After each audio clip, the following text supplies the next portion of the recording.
Welcome, everyone. Good afternoon. It's so great to see you. It's great to be among friends. Welcome to the first AUN Microneurosurgery simulation course, live broadcasted from Innsbruck, probably one of the greatest places I've ever been to, amidst the beautiful Austrian Alps. So over the next 2 days, we'll have the chance to really try out and play around with disruptive technologies. So we have the robotic scope from BHS Technologies here. We have the Upsurgeon brain boxes. We have the MySebastian digital learning platform. And there's so many other companies that have helped set this course up behind the scenes. So a great thank you to 3M Studios, as well as Limbeck Medical Devices, and of course, Neurosurgical TV.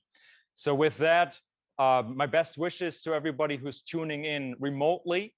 It's great to have you with us. Now, I think one of the visions of this course really is to not just teach some, neurosurgical techniques, make students feel acquainted with neurosurgical tools, but it's really about fostering innovative thinking among the young generation. So we'll be able to listen to expert neurosurgeons and in general experts from the industry who will be speaking about the technologies that they have brought forth. And we will have the chance to play around with the products ourselves. So, but really advancing surgical technology is just one of the things that these companies do. The other thing that all these technologies have in common is democratization of neurosurgical technology and education globally. So every single company involved in this course really tries hard on a daily basis to get these technologies out to low resource environments as well. And I think that is really what I myself have really appreciated about all the companies involved. So we have roughly 20 medical students with us here on site, joining from 6 different countries. And with that said, I would like to hand over to the Abdulrauf University of Neurosurgery.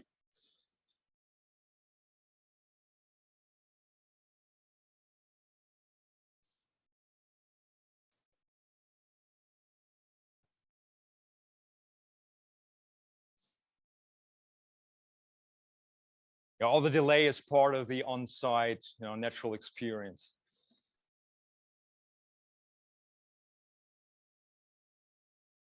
But I mean, the one thing that I can tell you is, I'm not the, we have Joe with us today. He's the CEO of the Abdulrauf University of Neurosurgery. So he would actually be the greatest speaker to talk about this organization. But I can tell you the 2 things that I myself think that the AUN is really committed to is to narrow the gap between neurosurgical knowledge between low resource environments and the high resource environments in the world, to make sure that everybody in the world has access to high quality neurosurgical education. So that is number 1. And number 2 really is, I mean, we have so many webinars going on every single day. And you can, I mean, Dr. John Bennett is broadcasting webinars 24 hours a day, right? So, however, the AUN really aims to make neurosurgical virtual learning more systematic. So there will be webinars, there will be all kinds of learning opportunities, but really packed into modules that make it more systematic to really learn. All right, so I think the video can start now. Meet the Abdulrauf University of Neurosurgery, the first online academic degree in neurosurgery worldwide. This online nonprofit US-based university offers students, residents, and fully trained neurosurgeons around the globe a range of modules, elective classes, and research opportunities to develop their knowledge in neurosurgery. Developed and established in 2021 by over 90 administrators from 24 different countries, our online degree welcomes any keen students and doctors and includes a bachelor's, a master's, and doctorate degrees. Our courses have been developed in a flexible format to suit a variety of learning styles and to support students who join from all corners of the globe, focusing on their success. Without being tied to a physical university, learn from wherever you want with the support of experienced mentors and expert guidance. We offer very affordable tuition and a scholarship program to support our keen students. Its state-of-the-art online learning platform and website, developed with a minimalist design, brings the most efficient workspace, accessed from anywhere you want. Neurosurgery is changing. Be part of the change. Apply today. Okay. So with that, I would hand over to Professor Salim Abdulrauf to show us a clinical case. All right. Great. Thank you, Brahim. Really proud of our officers. Brahim is our president for Germany, and he's also the president for our Crete Congress. I'll be in October this year. Also want to acknowledge Joe, our president for Austria, and we have a number of our officers from a number of countries here. It's great to be with this new generation, the next generation of neurosurgeons. I think what Ibrahim said is exactly right. What we're trying to do is bring in elite neurosurgery, some of the best neurosurgeons in the world to teach, but no longer should that be concentrated in few hands. So the idea is to democratize neurosurgical education in a way that if you're sitting in country A and you're having certain outcomes, there are no reason why people sitting somewhere else will have much more poorer outcomes for the same surgery. So what we're trying to do is, while we have the best of the best, but they're not only just to teach a few people. So this is the global concept of what we're trying to do. So we want this next generation to be at the level that we see the highest level. Neurosurgery, you cannot have mediocrity in neurosurgery. You cannot have, say, okay, I'm an average neurosurgeon and this person is exceptional, because there's somebody's mother, child's life in hand when you're doing that surgery. Doesn't matter where it's being done. So we cannot accept that model anymore. So what we want is to cross that threshold across the board for everyone. Unfortunately, that cannot be done in every program in the world, because in every program has excellent neurosurgeons teaching them, but there are people strong in certain things and so forth. So how about combining the programmatic training and education in that one program with a global highest level education available that will be for everyone?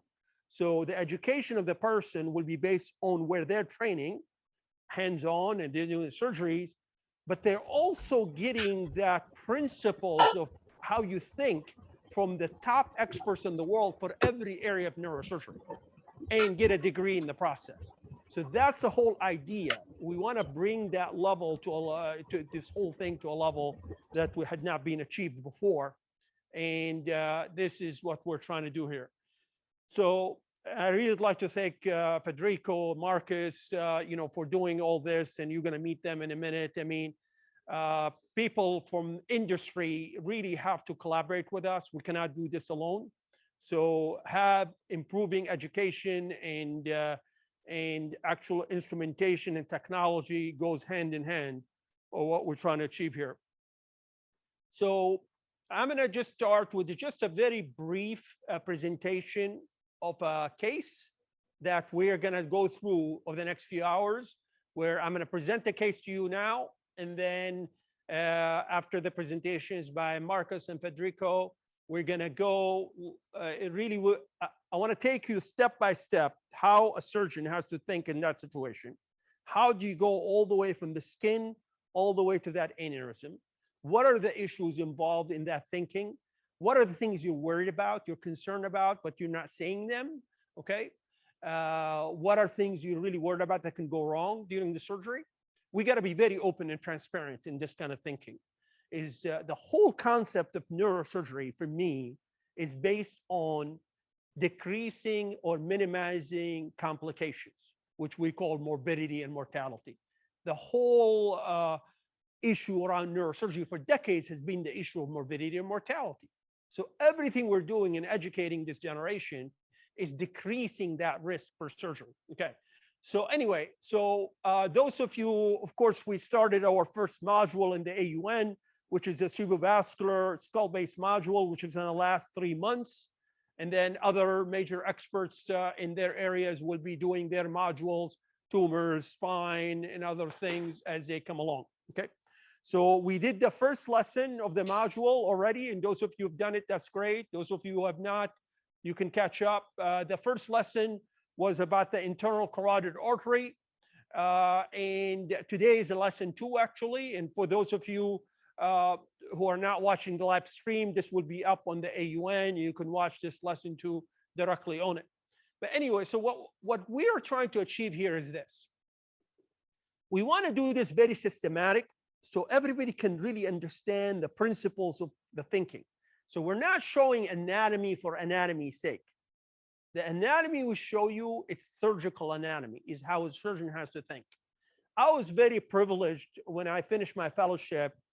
Professor Roten and I used to give lectures where he would show all the anatomy for everything, and then I would do this, show the surgery of that part. Unfortunately, as you know, Professor Roten passed away a few years ago, a huge loss for the field of neurosurgery, loss for me personally, because I learned so much from him.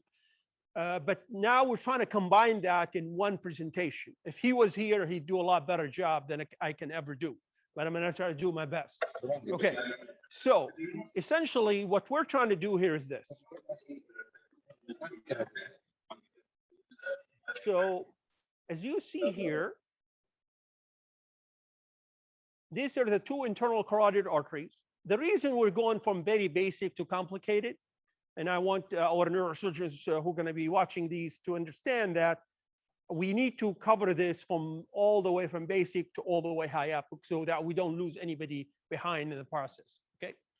So we talked about the 2 carotid artery in the front, and we talked about, as we started this module, that there is this segment of the carotid artery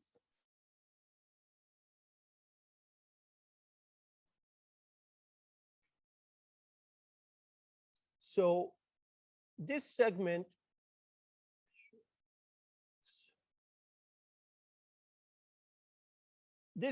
of the carotid artery is something we're going to cover later in the course, because you really need to understand the skull base very well.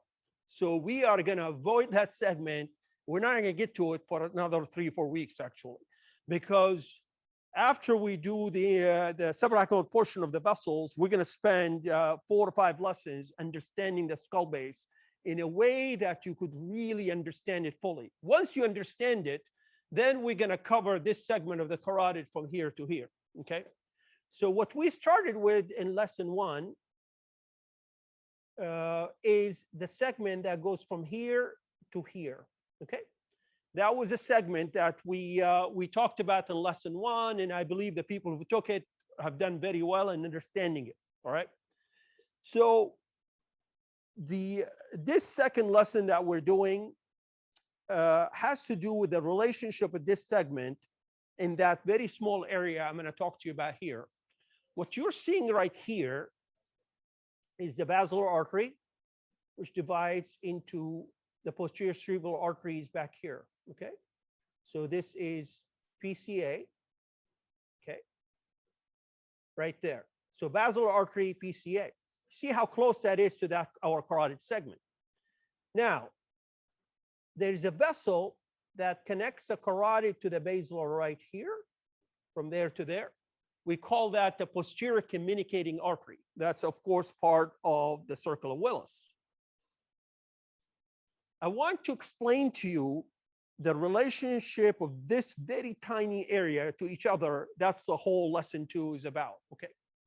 So what we're going to deal with today is that once you know where the carotid artery is, okay, what we're going to show you today is an aneurysm sitting right here on the top of the basilar artery right there. Okay. Now, we're going to have to essentially go in this area, and I'll tell you from a surgical perspective how this posterior communicating artery, how that plays a role from a surgeon's perspective, how you're going to get to that very deep area, which is the top of the basilar apex. Okay. So that's what we're going to talk today. Of course, we're going to have future lessons about the basilar artery. I'm just trying to explain to you this tiny little relationship today as the part of the module is going into the talking about the carotid artery. Okay. So what we're going to do,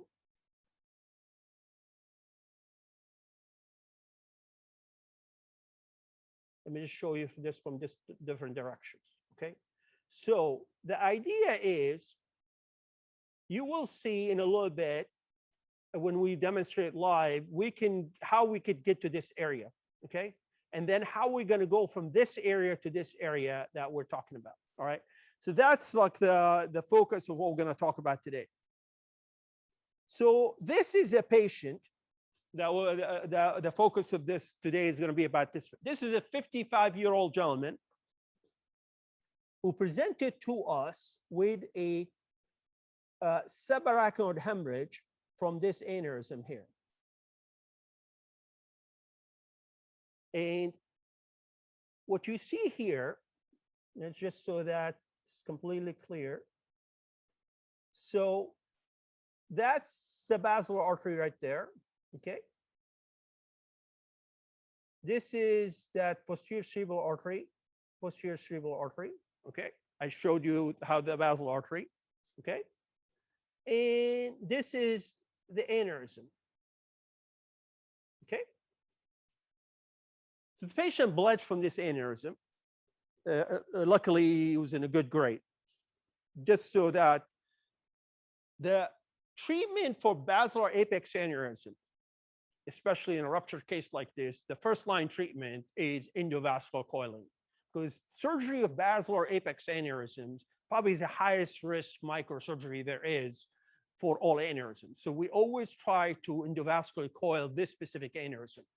So they put a catheter in to put coils inside this aneurysm. Unfortunately, at the hospital where they tried this, it's an excellent hospital, the aneurysm has a relatively wide neck to its dome. So what a dome to neck ratio is, you could see.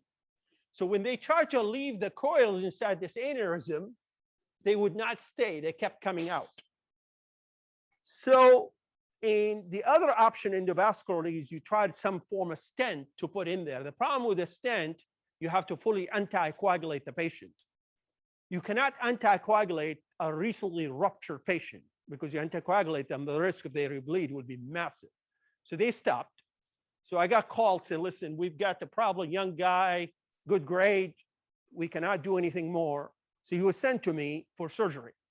So we're not here to discussing the different options, whatever, really truly is to have to get there. But anyway, so our plan is today, we're going to get to this point. How are we going to get to that point safely? All the way, and Federico's going to help me with this, with the upsurgeon model, how we're going to do this, is how we're going to go all the way from the skin to all the way to this area. And your understanding of the internal carotid artery becomes very important here. It's not shown in this view because it's an angiogram, all right? But how that segment, tiny segment of the carotid artery, how that's going to lead us to this. And remember, I talked to you about the posterior communicating artery, right? So that, imagine, is going to be connected to the carotid artery, which is going to be somewhere in front of us here, okay? So that little combination of things become very important from a surgical perspective as to how I'm going to think safely to get to this point. There are a lot of anatomic landmines here. Okay, it's a very tiny area. And I'm going to explain each one of these landmines, what can get us into trouble, and try to take care of this patient here. And what are the decisions we're going to make during surgery to really make the risk lower. Okay, so that's our plan. And for the neurosurgeons, of course, who are watching, I want to make sure there's a couple of things that I'm going to pose a question about. Is that the question is, there are different approaches how you get to this aneurysm. And we're going to show a view here. So this is reconstructed CT of this patient. Okay, so this is very telling as to, for a neurosurgeon who does microvascular surgery, this image is a huge, tells you right away what is possible, what's not possible. Okay, but for the residents and for the students, I just want to explain a couple things. Okay, all right. So first of all, this is our friend right here, the basilar artery right here. That's the aneurysm right there. All right. So that tells us a lot as to what's possible, what's not from a surgical approach. And actually, as you know, our lessons have the pre-quiz and post-quiz. This is going to be one of the questions, and for the neurosurgeons in the pre-quiz. What is the ideal surgical approach to this aneurysm? And that answer is right here, actually. But that would be an important question, okay? Because this image tells you what you can do, cannot do, and what you shouldn't do, okay? As to how you're going to get there, right there, this image, all right? It tells you really, truly what trajectories are possible or not.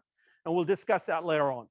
So that's our task for today, okay? We're going to get to this aneurysm and this man whose family I just met, nice family.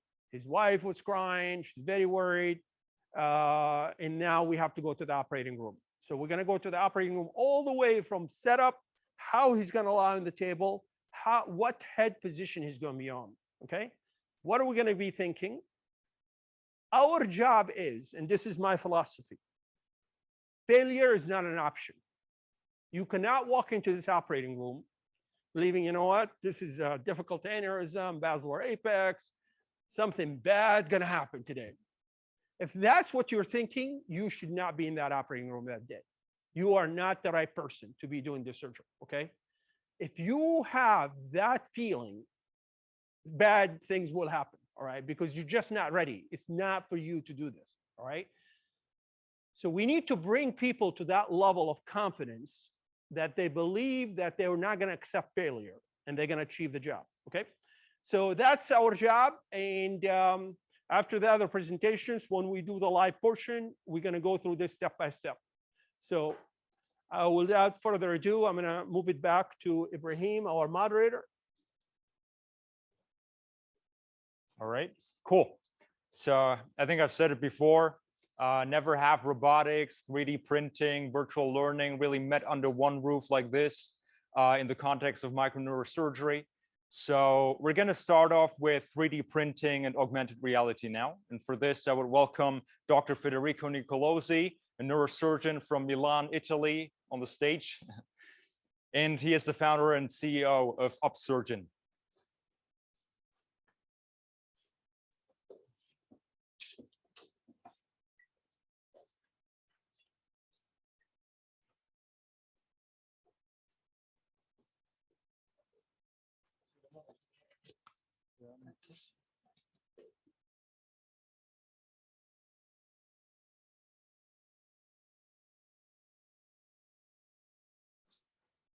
Okay.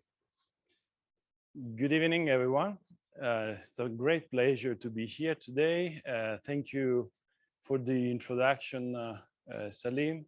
I'm very excited to be here because this is quite experimental what we are doing here today. And I am part of this organization, which is Upsurgeon. So I will start not from surgical points. I leave these details, important details, which are the topic, the principal topic, to the masters. I will just introduce you the philosophy behind what we are doing.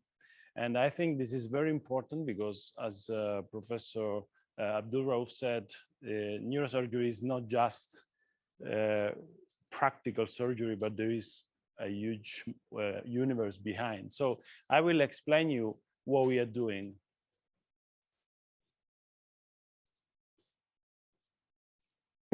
So today is a very unique day because we are going to fuse three technologies and which are quite new. The first one is this incredible robotic scope, which is a new way to observe anatomy, surgical anatomy. So it's quite inspiring because it's quite new, and obviously there is a learning curve, and this means that we need to train a new generation of people with a new technology. In this case, you know, surgery is very conservative. So microscope, exoscope, everything is very difficult to be introduced as a tradition, as a normal, let's say, practice. So this is quite new. The second one is BrainBox, is part of the work in Upsurgeon. We do virtual reality, physical reality simulation, and then the third one is My Sebastian, which is the new way also in the way we spread information. So it's a learning platform. But it is not just this, because I think there is another important technology, and I think it's the center of everything, because all the rest has been designed to serve this new technology, which is you.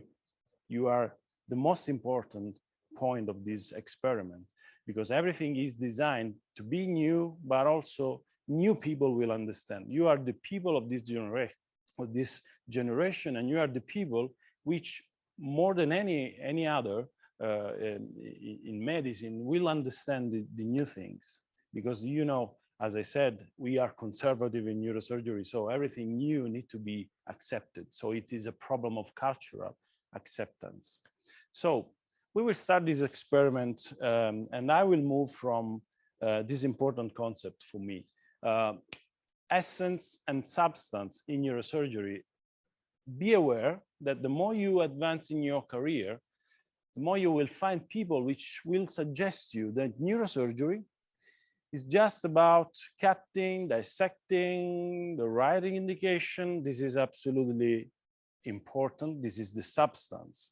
But there is the essence, which is not this. And many times the definition of the essence of what you do is something personal. You decide which is your essence, your meaning.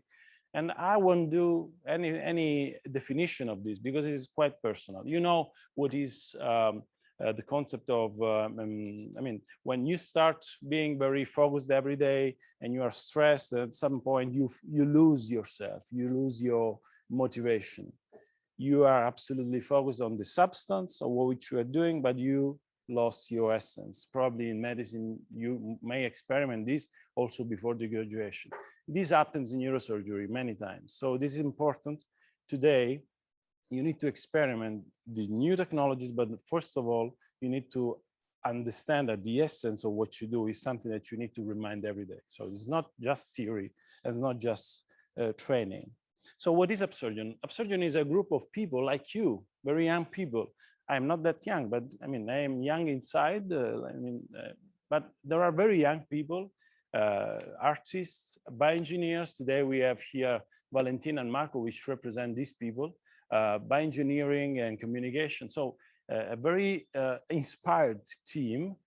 Probably they are able today to do a class of neuroanatomy, probably after 2 years that we are working on these things. The first time we launched the TNS approach, we did the challenge, and Valentina won as the quickest resection of a pituitary tumor in this new game. So this is a group of people which is doing very interesting things.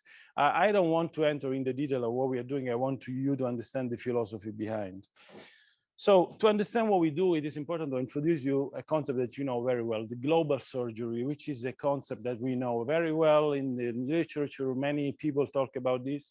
The problem is that global surgery is has many different aspects. In high-income countries, this problem is related with the need of something which create talent, which create abilities in less time with less cost of education. And this is our problem. We take 15 years to be autonomous in surgery because we need chances to practice, and we need to do what we do in any discipline. How many of you practice sport? Any sport? Okay. Music? Okay, so I suppose that you do exercise to do these things every day. You know, you do your training, but we accept a very strange paradox. There's no training in a repetitive way on a daily basis or weekly basis in surgery. So surgery is all based on study on the books and practice on the real world. This is good, but you take 15 years to be autonomous. And at the end of your cycle, you won't be autonomous in everything. Something will be missing. So I will give you some number. The problem of global surgery is not just in our countries, but in low and middle income countries. There is a huge number of people which is dying because there's no safe surgery. And this is not a clear problem to us, but this is a problem. Imagine someone you love. So we understand this problem only when we experiment in our life. Imagine someone you love, imagine to experiment the frustration of not being able to help this person in case of an accident, a neurosurgical problem. And not because you are unlucky, because you are in a place where there's no education, there's no technology, and the same pathology in another place, no problem. This will be treated, but you are in the wrong place. So this is global surgery, and 2 million of people are dying each year for this problem. I give you another example, COVID. 4 million people died for COVID until now. And this is a pandemic. So there was another pandemic each year, and no one knew this, but this is quite interesting. So the meaning here, the message here, we understand the tragedy only when we experiment in our lives, okay? So let's talk about some number. I will be quick on this. 1 million is the cost of an average in a high-income country to train a talent like you. This is an average. There is a problem of unmet cases in low and middle income countries. This is a number, 5 million, which is not about neurosurgery, but also other disciplines. There are 23,000 neurosurgeons missing today. And most of all, in high income countries, 19% of claims come to us. Okay, you probably will experiment this very, very soon. We are a niche, but 19% of claims related with errors, malpractice. So as Salim said, there's no, the error is not accepted. Okay, there is another important point to focus on. So what are we doing today? We train in a random way. You enter the OR, you enter to access the practice in a very random way. You look for chances.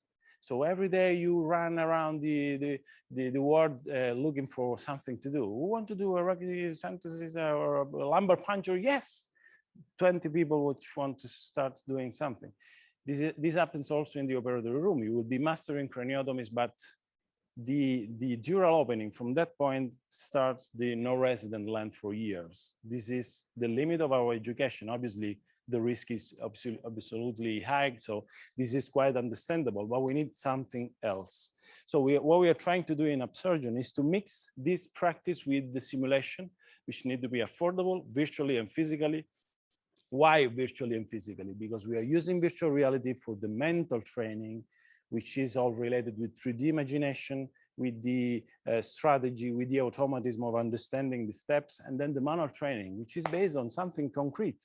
So, wow, the amazing technologies give you haptic feedbacks, but you need to touch things. You need to experiment how difficult it is to reach the aneurysm. And you will experiment this in first person. This is absolutely difficult. So it is not just managing a robotoscope or a microscope, but it is about to manage soft tissues, the perspectives, and the understanding where you are and what you do. Here, you won't kill anyone, okay? But if you do something wrong, you destroy brain, you create a bleeding. So this is very important. So what is learning? I will be very fast in this. This is my son is going downstairs in these days and is now is running. This slide is not very recent, though. This is not recent. Now is very difficult to maintain this in the same position. My baby in the same position for 1 minute. So, but by the way, at some point you see a child doing incredible things one day, from one day to another, and what is happening? He's creating connections. And the experience is the repetition. So the other example is that, what about me? I am a master in this. I can jump also 10 stairs. I don't know which will be the result, but I can do this. I have repetition. I did this many times. And am I better than my son by nature? Absolutely not. But I did this thousands of times. So this is a very basic concept. We need repetition to learn everything. So talent is not a gift, it's a result. So you need to exercise in some way every day.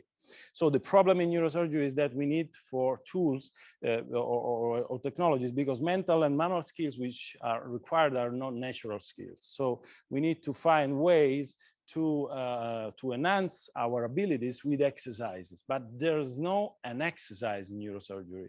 You can do some exercise in some suturing, but it's not that. It's not only that. In a single procedure, you will find many challenges, and suturing is not just the end. You say, I can do the best suture ever, but the bypass is not just the suture, it's the preparation, the craniotomy, the positioning, the planning, the exposure, the arachnoid dissection, everything. So to be prepared in everything, you need to have many chances in different things. So the exercise can be 100 different exercises, or something which collect everything in one place and in one moment. So this is what we are doing in Upsurgeon, is starting to create something for the daily exercise. We started monitoring the activities of surgeons. I was the first, but we created a community of neurosurgeons which helped us to monitor the mental and manual activations. So we did several experiments to understand what changes between a non-experienced person and a very experienced person. So we've created something which is called Universal Psychomotor Skill Improvement Methodology. So this is a methodology that we are trying to apply to many other disciplines. So imagine, this is another important concept you know very well. Many do this example. Imagine being on a flight. Okay, you're very calm, you are absolutely relaxed. Why? Because you think and you take for granted that in the flight there is a pilot which is absolutely trained, simulation-based trained. So the simulation-based certification. So you imagine something like this: a nice guy, absolutely trained, no problem. Your life will be absolutely in the hands of these guys, but you do not even consider the risk, okay, that something can go wrong. But what if at some point someone says, good morning, today the weather is good, we will arrive in 2 hours. Today, the flight will be, the starting and the landing will be done by John, which is a very young guy, first experience. He's a good guy, he's a very good guy, but it's the first experience, and I will be here, no worries, but he will manage everything, and okay, and have a nice flight. Obviously, you start imagining something like this, obviously, because this is not accepted, this is not possible, and your reaction will be absolutely different. So this is a cultural paradox. Why? Because this is accepted everything when we enter in the OR as patients every day. We know that there is not only the boss, there is also one of us. I mean, a young guy, more or less experienced, which will do something. Okay. When my child was born, I was there, and I was absolutely stressed about the situation. And the second stress was that the closure was done by a first-year resident. And I was there saying, no, I don't want to see what is happening. And it's been very great stress for me. Not for you, but because I have been a first-year resident too. No. So what we can do here, we are creating a new generation of people. And the challenge, I see great masters are Professor Abdulrauf, Professor Freischlag. What we are trying to do is to do something different. So to create a new generation of surgeons which train in a different way. And the goal is to reduce 15 years in 5 years. Obviously, do not think that you will finish your training will be infinite. But let's say that at the same point, 5 years, you will be more trained than other generations, and this is the challenge. This is a concept, an example. This is a craniotomy. This is a barrel, very simple, very easy. You will do this. Imagine to do a cadaver lab course. You do a cadaver lab course, you are 2 people with 1 head, you divide the head, you right, left, okay. So you help the other guy. Obviously, you are very careful with your side. No one needs to touch your side because that is your side. Okay, I will do my side. The problem is that you will do Tereonal approach just once. Imagine to do a course where you can do this simple exercise 10, 15 times in the same time. So the exercise is repetition, as I said. So imagine to do basic error in something which is absolutely inexpensive comparatively to a cadaver. So this is the concept. This training and the new training we are trying to do is a training based on easy repetitions many times. You need to be aware that small errors cannot be done on a cadaver or on a real patient. Okay, so what happened in 2017? I found crazy guys like Valentina, Marco, but other people like Gian Antonio, like Paolo, which have been the first associate, the first guy which helped us in this project. And then we are a small team, 15 people, artists, bioengineers, expert in communications, modelers. Obviously, I will forget something. I want to show this video to give you the right mood of what upsurgeon is, okay? And this video shows you exactly what we do every day.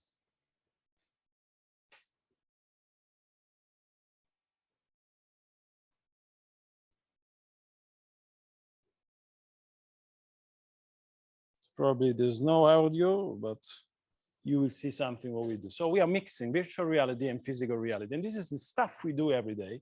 So it's a lab where people try to experiment to find the right combination of materials with several techniques, which are molding, 3D printing, manufacturing. There are bioengineers and expert materials engineers. And the result is creating something which is on a daily basis validated by neurosurgeons.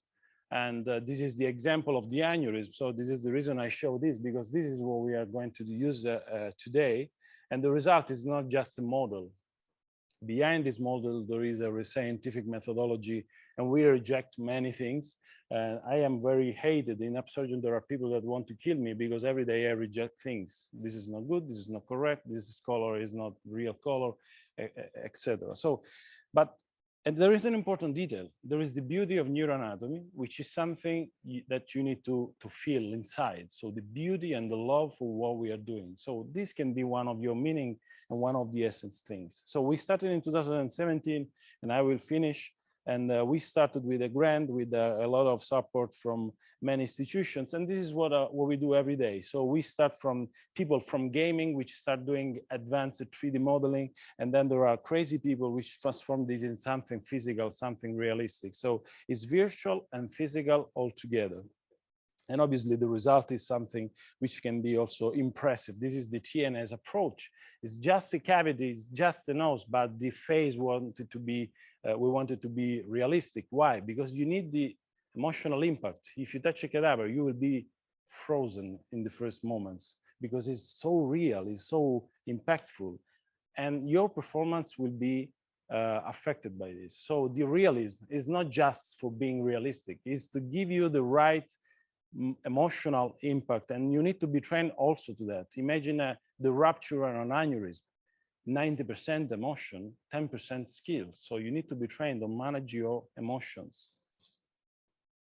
So these are moments behind the scenes. These are very, I wanted this. I mean, these are not professional videos. These are every day with our smartphone, what we see and what we do every day, because I wanted to give you the sense of the daily activity of what we do. So there are tables with pieces like this and cadaver cadaver is not a cadaver, but this is what we are trying to do. And by the way, many times cadaver is not that realistic.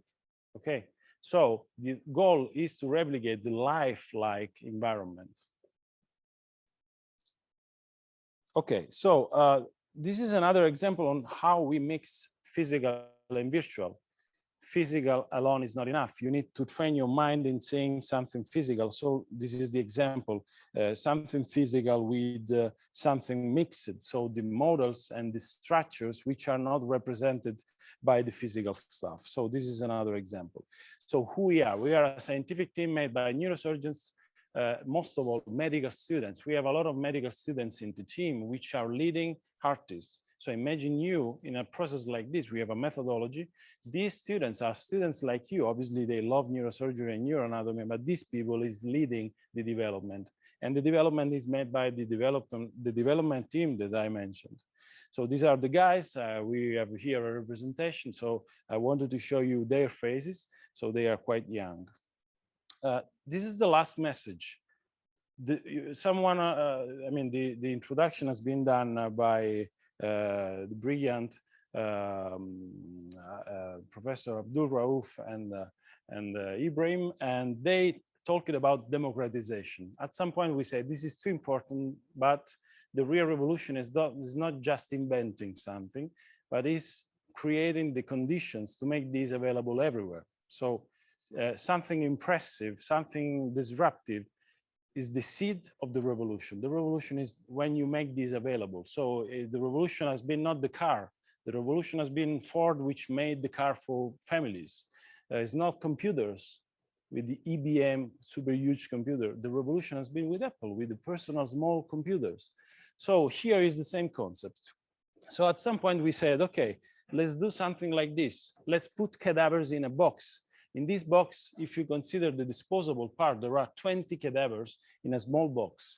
So at some point we put everything in a box and we ship this everywhere in the world. And this is just an example. We are doing courses everywhere, but the most important point is that we are doing courses where no courses were done before, because the point is that we have a cadaver lab, but we need the cadaver, the wet lab. So we need the environment to manage a cadaver. And there are religions that forbid, obviously, to use the cadaver. So this is another limitation. So we started in April doing low and middle income countries courses, and we did 4 courses, and we are continuing with this project, which is supported by the World Federation of Neurosurgical Society and the another important institution. So this is Ethiopia. We did the same course in Ethiopia and in Mayo Clinic in Florida. And you can understand, very different environment, the same technology. So what is the message? It's not the boxes, not the cadaver-free training, it's not the aneurysm. These guys were in a community, okay? They were excluded, and at some point they were included in a community in a global project. The name of this project is the Global Training Project. So today, here in Innsbruck, you are doing a variant, an experimental version of the Global Training Project using even more technology. So you are very, you are very privileged today, okay? So we continue with this. This is Cameroon. We did the 5 courses in 4 days in Cameroon with 6 boxes. And the nice thing that these boxes come again, and we replace everything, we wash everything, and we ship the same simulator to other ones. So the same aneurysm, this aneurysm has been clipped in several places around the globe. So you will touch an aneurysm which has been clipped by people like you in other countries. And I'll finish with this. So this is the meaning for us. This is the essence for us. And I congratulate with you, because this society, the Dandy Society, the Abdulrauf University, is something really disruptive, and you are part of this. So it is not just a name. It's thanks to you that everything is happening. And I thank you for being here today. So, thank you.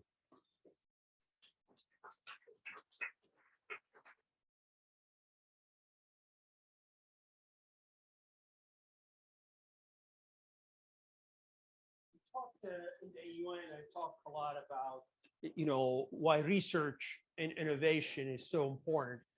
And Federico is a good example of that. You see, in the AUN, we've required that everybody who graduates with the bachelor, master's, or PhD, they have to do a research project that's published as an original study to be able to graduate. What's the reason for that? Neurosurgery is an embryonic specialty. We're so young, there's so much work needs to be done. So Federico came up with this idea when he was a resident, I believe a second-year resident, right? Came up with this idea as a second-year resident, okay? And he believed in it. You know, we have ideas. You believe in something, you take it to the next level, okay? This is what I expect from each one of you to do in the AUN. I'm expecting each one of you to come up with something that you're really interested in and invest that your 2 years, or about 2 years, or whatever, or 3 years, whatever you're going to invest in your degree, really take something that you like and take it to the next level, okay? Now, not every idea is going to become a huge success. That's okay, but you never know what's going to help in the future, right? So I'm expecting each one of you to really take an idea. We will provide you with a mentor who knows those things. We will provide all that to you to be involved with these teams to develop something. So research and innovation are critical to the field of neurosurgery. We cannot have another generation that only few people do research in universities and the rest only have clinical practice. Neurosurgery was never ready for this. Harvey Cushing and Walter Dandy never believed in just clinical practice. They were doing research about everything. I think we skipped that for a few decades. We need to go back where every neurosurgeon needs to be a researcher. So I call it a neurosurgeon scientist. Every neurosurgeon, it's this generation, all the residents, we expect them to really to contribute and to be involved. So, and Federico is an example of that. You see how taking an idea as a resident, you know, and I have to be honest, probably in Italy, it's not as easy as it would have been in the United States to develop these ideas, to get the funding, to get the money, to get organization to help you. So he did not have the easiest environment in the world, I believe. I mean, I don't live in Italy, but I don't think it would be as easy as it would have been in the United States, all right? But believing in yourself and believing in an idea that can contribute to the teaching of thousands of people around the world is what I want you to believe. I want you to believe that you can do, okay? Just like I told you, failure is not an option. You know, I come from a sports background. You don't ever go into a game thinking you're going to lose that day. It's just not the way you think, right? Same thing with this. I don't want you to just believe you're going to just go train and just go do 9-to-5 job. I want you to believe in an idea and work towards it. So I really want to thank Federico for that. Please. Thank you so much, Federico. I think this was at least the fourth. But every single time you still add fuel to one's passion. So I think, I mean, Dr. Abdulrauf just stressed one thing, and that is it's really about the why, right? It's why we do what we do that really matters. And I think, I mean, you know, we're going to talk a lot about the products, about the what that the companies have brought forth, but it's really the why, the vision that is behind these products that have made these companies such successful startups. So let's move on with the robotic scope. I mean, I had a really crazy experience when I had first encountered the robotic scope. Lars, who is part of the BHS team, just came to Berlin with the BHS show truck. It was an extremely stormy day. We had heavy rainfall. It was just a crazy experience. And that is where I had my first instruction.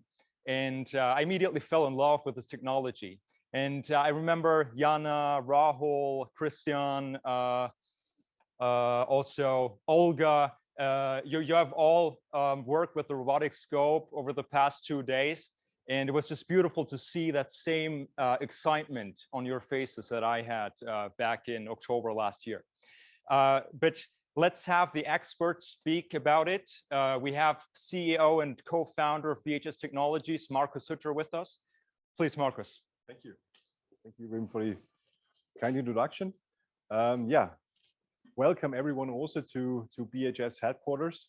I mean, to be more precise, this is the Institute for Archaeology, you know, but maybe they also need in future robotic scope to make sure that they are can see better and do a better job there. And yeah, I want to talk about the robotic scope, why it appears, it appeared in life in general, what was the idea behind that, and link you through the main ideas, which also can give you some idea what the future will be with this kind of system. Why did we do something for surgeons? Because I was within the OR for almost 20 years. I've been watching surgeons for all my entire career, and I was always fascinating how we do things. And during my career, we're also involved in innovation process, and I've seen the impact which we can also create with technology to enable for you as a surgeon to get more done, right? Because we understood also that the medical devices are an essential part also to do the surgery, and the surgeons are an essential part to do the surgery, of course, and there is a kind of let's say a getting together necessary to make sure that we can create better health for patients and for people. And this is what more or less what's driving us. And it's also for, let's say, for Austria, it's not so hard to find a company and to build up something, but what you always need to have is motivated people. Of course, you can have people, you can pay them a lot of money, right? They're coming, they're doing their job, and then they go home. But what we want to have is to make sure that we have people who are willing to do something for the human being, for life, and make something which makes sense. And the robotic scope is just one example of it. And our goal was to make sure that we get some advances in the microsurgical world. So what does the founding team look like? Because of course you have an idea, but there's always a story behind that, and it's a very simple story. I was usually addicted to making up or creating something like a business, or let's create something which is giving some advances. And at one point, I've seen that there are some companies trying to get something done in the digital world, and there were companies which are trying to get something for the digital done to develop a digital microscope. And I was like, yeah, it's nice what they do, but maybe you have to do it a bit different, And what I told to myself was like, if you're thinking that it should be done better, why don't you do it? And I was like, yeah, then I will just go ahead and do it, And that's why I was calling my friend Mike, which is on the right hand side, and I said, Mike, you're the expert in making medical devices. I roughly know what the essential parts are, but can you make a digital microscope? And he said, like, let me find out. I'm a mechanical engineer. I know a lot about mechanics, but I have no clue about image processing. And that's why he was calling his friend Gregor. And Gregor is an expert in 3D live image processing. And he said, like, yeah, let's do it. But I wouldn't take a screen. I would take a VR glass, because VR glasses are around. There's new technology coming there. I would go for that. And Mike was like, yeah, but I'm also not sure where to put the camera on, And then we decided, like, hey, why not taking a robot, because there's a great momentum in using robots in this kind of environment. The robotic arms are getting cheaper, so it's more, you have better accessibility, they're safer, and we merged all together and created a concept and started the development from there. And of course, it's not something where you have 3 people and they can make a whole robotic scope. This is not possible. You have to create a team, you have to develop a team, and you have to get on board different skills which are essential for the moment now, right? So we also have experts which are experts in optics. Some guys are experts in robotics, how to program a robotic system so that it does whatever you do. And you also need at the same time medical device technicians or medical device experts, and you don't get this from the university, you get it from practicing it, right? When you build a medical device, you understand what it is about, right? Like, oh, okay, manage all the safety and making sure that it's not killing someone. Because I can tell you, when you have a robot in place and one robot is killing a patient, the project is done, And that's why safety is such of a high importance. And that's why we always, piece by piece, let the robot do more if it makes sense. If it doesn't make sense, we will keep him more or less inside the cage. But when he's acting, he should do the wonderful things he's supposed to do. And our philosophy was always mainly to make sure that we make proper tools. If you want to have a good tool, it should be properly in use, and the surgeon should think as little as possible about the device, you know. You're also not thinking about your shoe you're wearing, right? Which kind of sport shoe it is, you just go, you know, and you should not disturb you, it should support you. And this is the same philosophy we also have with the robotic scope. And there's something also we learned from the from digital systems, which is the user interface. The interface between the user and the machine is very essential because it decides of how well you can, let's say, explore your skills. So the user interface is essential. And that's why we said, like, the system should adapt to the usability of the surgeon and not the other way around, you know. So if you have a system where you have to press 15 buttons before you use it, you know, there's maybe something too complicated, right? And what we also learned from the digital era is that, and we learned this from desktop computers, right? When you open up your desktop, when you look how many buttons you have on your desktop, you know, there may be 50 to 100 buttons, you know, but you're not disturbed about that. But if a device would have full 50 buttons, you know, to push, you know, and here is a sign here and there, you would be completely confused, you know, and that's why there is a magic in a digital user interface. And we abstract that to make sure that we make one thing, which is a good usability for the surgeon, you know, and we are at a certain level, you know, and as Frederica also said, we are young, you know, we are young, of course. And that means like we have another 30 years to go, you know, and for the next 30 years, we have a lot of potential to improve stuff, you know. And of course, we have to start at a certain level and we're good. But what's essential for all medical devices, all types of innovations is to listen, you know. We listen to the ones who use it and we don't quote like, hey, he did it well, or he didn't do it well, didn't do it well. It's just essential to make sure that we make sure that he can do stuff, you know, enabling skills, enabling technology, because everybody is skilled, and you have shown this very small child, you know, and we have all our habits which are in all of us, you know, and we're using exactly those experience to understand how to create a medical device which everybody can use, you know, and to reduce, you know, the hours of training to make sure that you can use that device.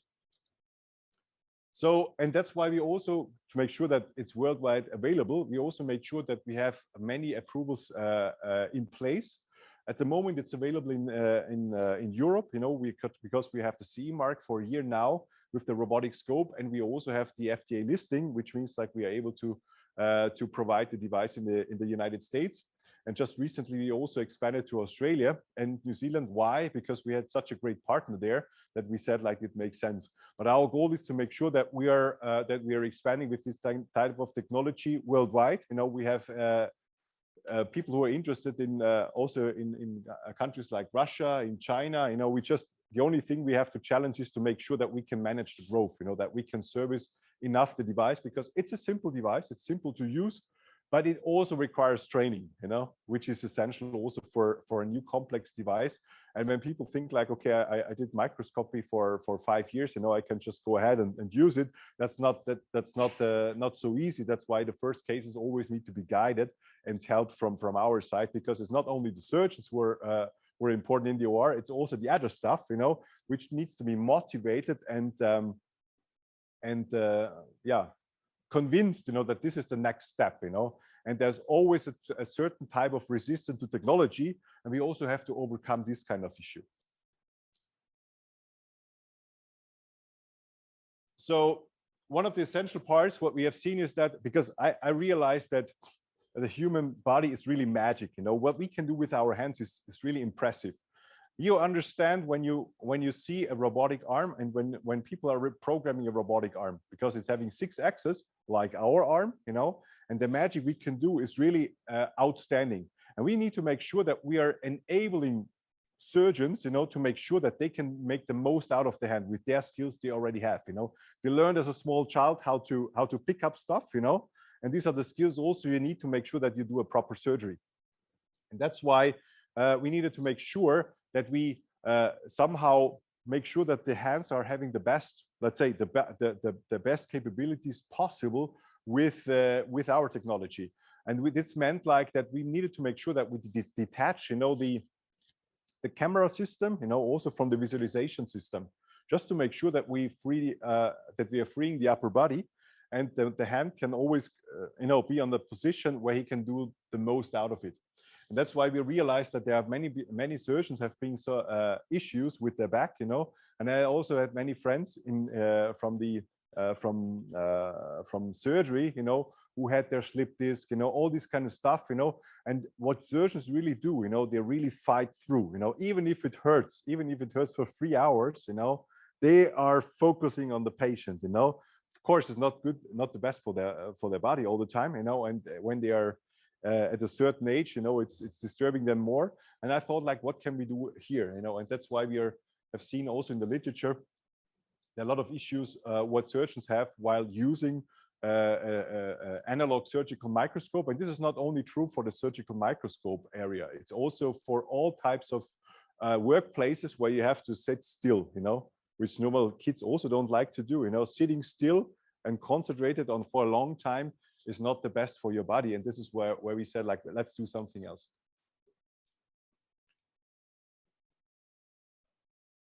I just show you a little animation.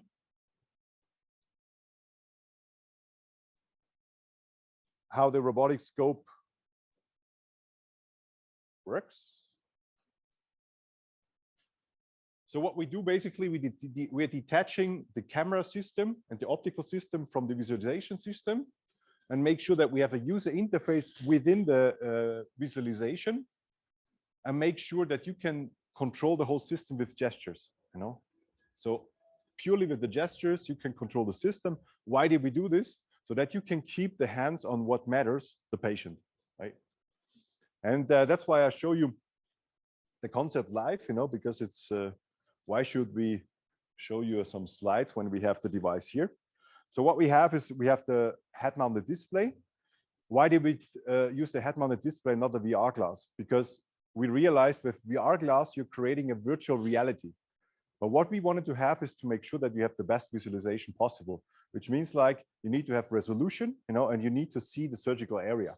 And that's why we had to decide to develop our own head-mounted display, which is usually also developed for the defense industry. But we said, like, no, defense industry is not what we want to do. We don't want to go for destructive businesses. We want to go for constructive kind of things, you know. And that's why we have these micro displays, which are here inside with an optical part, to make sure that we have a field of view of 40 degrees, so that you have a kind of a 3D screen, let's say, in front of you, you know, but you're not in a virtual reality, you know. And the weight of such a system, because we also realize that it's essential to have a light weight, is about 500 grams, to make sure that you can do also long surgeries, because a surgery doesn't last for 10 minutes, it lasts for sometimes 4 hours, you know, and you need to make sure that you can have this on your head, you know. And so what I have here is the micro displays, and I have for every eye, you know, I have my own micro display. What we also realize is that that the surgeon essentially needs the peripheral view, you know. I have seen surgeons, you know, always looking the side, you know, from the microscope. So which meant, like, he needs some information from the outside. And that's why our micro displays, you know, are not making yourself blind, but you also see the environment. So you can still see what's going on in the OR. And at the same time, we decided, like, it's also possible to lift up the head-mounted displays, you know, because sometimes magnification is necessary, sometimes not, you know, and we need to make sure that it also goes away when it's not needed, you know, like people learn from music, you know, sometimes, you know, the trombones are needed, sometimes not, you know, and if they're not needed, go away, you know, and not stay all the time, you know, because then the music is not so nice. So when you press it, which I'm just hitting a foot pedal, you know, when I press it, it just exactly goes back into the same position. And what we have is a user interface which is quite easy and straightforward, you know. So we thought about a lot how to make the interface in a way that everybody can understand it. And that is not easy, because everybody has different skills and different trainings prior to the usage of that. And that's why we use something which is quite easy and symbolic, so that we can also use it internationally. And what you have here, you know, as you can see here, an inner ring, you know, where we have all the functions which are very often needed. In the outer ring, there are functions which are not that often needed. You know, something you don't need that often, like working distance change is not something you need all the time. You know, that's why we put it to the outer ring. And always when I release the paddle, when I'm standing here, when I turn my head, I always see the surgical field. I always have the essential part with the surgery in front of me. So what you can do is just you choose one of the modes, you know, and this is called the free view, you know, when you just turn your head right and to the left, you know. So when you turn your head 1 degree to the left, also the camera is moving by 1 degree. When you put it 1 degree to the right, it's moving 1 degree to the right, you know. You don't have to think about the 1 degree. You just have to think about, I want to move, you know. And this is what also is done naturally when you watch small children, you know. If when they want to observe objects, you know, they look at it, you know, like the free view. Here's something nice, huh? Then they focus on it, they touch it, right? Yeah, this is how I like it. And what they also do then, they turn it. And since I cannot turn the patient, you know, I'm just turning my head. And the robot is moving around this. And now I can tell you why we need the robot, because to make sure that you have this precise movement possible, you need to have an industrial robotic arm. The robotic arm can do a precision of 0.03 millimeters. So he can really change the angulation and make sure that the essential part you have in the middle of the image, you know, is staying focused. Why is this so important? If you have complex anatomy, sometimes you just need 3-4 degrees, let's say 4 degrees change of your angulation of your view, you know, to see more. And this is also what you learn from philosophers like Nietzsche, who's saying like, hey, all visualization and all seeing is based on the perspective, right? So sometimes you have to step once beside, and then you see something else. You see a different perspective, and especially for anatomy, for complex anatomy like in neurosurgery, this is essential. You know, sometimes, you know, we just need to see. We have this situation, you know, where we have, let's say here, this high magnification, right? And we just want to see here around the corner, but we don't see it. You know, we don't have a chance to let's say see through the patient, and that's why we can just change the angulation a bit and see more, right? And there are many other functions with the system, but what I can tell you is that, because also people are asking about the resolution, how is that? You know, is this a 4K, etc.? You know, 4K it's a cool marketing phrase. You know, it's like 4K, it's like high resolution, best possible, nothing more. You know, 8K, wow, this is even better. But what matters is what the eye can observe. You know, what is the minimum of resolution an eye can do. And we designed the robotic scope in a way to say, like, we don't care about 4K. You know, what matters is to have the best visualization possible, which means like we have chosen displays which are not 16x9, because this is designed for cinema, right? And not for surgery. It's designed for cinema. So we have chosen the latest one, which was 4x3, because all the trend, you know, of displays goes more into rectangular, like Instagram, etc. You know, so, and also for surgery, you need an overview. You know, you don't need a zip, right? You need the overview. That's why we've chosen a 4x3 or 4:3 display. And the resolution, you know, the optical part, you know, it's all fine-tuned. You know, the optics, the camera with the image processing, also with the display is in the same size a human eye can detect, which is 0.02 degrees. You don't have to remember this number, but 0.02 degrees. And exactly at 0.02 degrees, this is the size of 1 pixel when using the robotic scope. So it doesn't matter what kind of resolution it is. Surgeons have to just put it on and say, like, can you see everything you need to see? And if the answer is yes, it's enough. You know, we don't care, you know, what the resolution is, just to make sure that we see as much as possible. And there are other parameters which we can work on in future, because what you have seen is you have seen a let's say an augmentation of a reality, because you know, the user interface was not on the patient, right? It was virtually embedded, you know, and the virtually embedded user interface, you know, is something we fade into the system. And that's creating us for a potential with such a system, which is enormous, because we can in future add more data which is available available for the patient where it really matters during surgery. So in future, it's also possible to make sure that we are taking some information from CT, from MRI, from MR. Maybe there's some information which is necessary from the about blood pressure, about some other neuromonitoring. Maybe there's some information you just need. And sometimes, we have seen surgeons standing up, grabbing the information, going back to the area and just do it. And with this system, we have the potential to get more data, into the vision of the surgeon. And the basic technology of all this augmentation, which we can do with such a system, is the potential which we can grab for the future. We just need to know, what's essential and what matters, because we don't want to make a nice gimmick, which is like, nice, I have something which is magic, but you don't use it. We want to make sure that you have the information at the right point, at the right spot, where you can make the best job for the patient, And this also interplays with the up surgeons, because we are working on the same side, we are pushing for the same thing. We want to make sure that the best skills, and we believe that surgeons have way more skills, than and the limitation is more the technology. And of course, it's multiple things, but it's also the technology.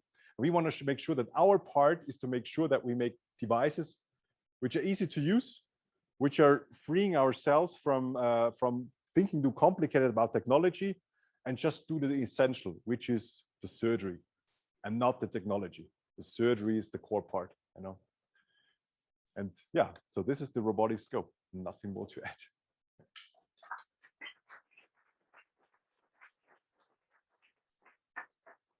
Very nice, Marcus. I just wanted to add, we talked about innovation.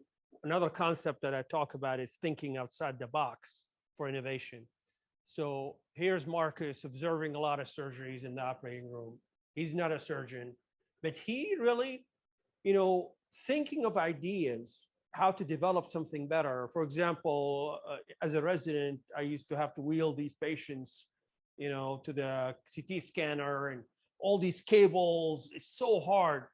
So somebody thinks about an idea, well, why cannot this be wireless so we don't have all this stuff dragging with us? It's that kind of thinking. It's the idea of thinking outside the box. So that's what we want you guys in the AUN students to start thinking as you observe things, like Marcus did in the operating room, how you could make something better. It may be so obvious once you think about it, but it's not so obvious right now for people. So Marcus, that was beautiful. Thank you. Thank you very much. All right, thank you so much, Marcus. I myself, I'm the biggest fan of the robotic scope. Could I afford it, I would probably place one in my living room. Those of you who have not tried it yet might still be a little skeptical about it, right? How long is it really going to take me to learn all the functions and everything? But I can assure you, this weekend course is going to be enough for all of you to become confident in the use of this thing. Everything that we will do with the robotic scope this weekend will be recorded, will be archived, and will be used for quantification using the MySebastian platform. The MySebastian platform is a digital surgery teaching. It's actually a super versatile platform, and I'm not able to go into every detail right now. That is why we have Professor Werner Korb with us today. He is the only professor of human factors and simulation worldwide. We have the great pleasure to have him here to introduce us the MySebastian platform.